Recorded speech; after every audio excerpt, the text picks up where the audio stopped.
Hindi kinontra ng pamilya ng PR man na si Bobby Desir ang desisyon ng korte na palayain si dating Senior Superintendent Michael Ray Aquino. Pinalaya si Aquino dahil wala raw sapat na ebidensya laban sa kanya kaugnay sa pagpatay kay Desir at sa driver niyang si Emmanuel Corbito. May news to go si Ivan Mayrin. Pinalakpakan at kumuhay pa si dating Senior Superintendent na si Michael Ray Aquino na magpaalam sa mga kapwa inmate at sa mga bantay sa NBI jail bago lumabas sa kulungan mag-aalas 9 ng gabi.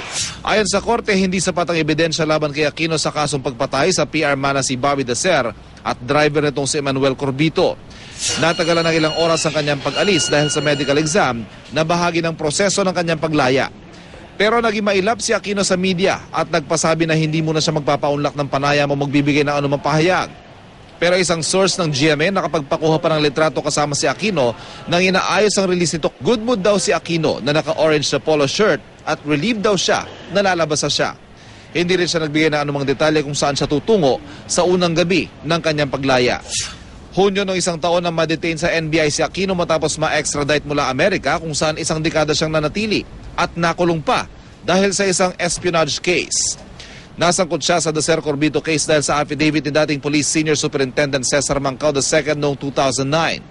Ayon kasi dito, narinig daw ni Mancao ng utusan umano ni Nooy PAOK TF Chief Panfilo Lacson si Aquino na dispatchahin si Reynaldo Beroya na kilalang kaaway ni Lacson.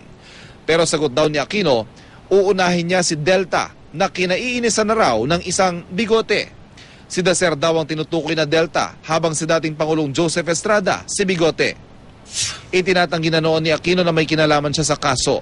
Pinabulaanan na rin ni Lacson at Estrada mga pagdawit sa kanila ni Mancao sa krimen.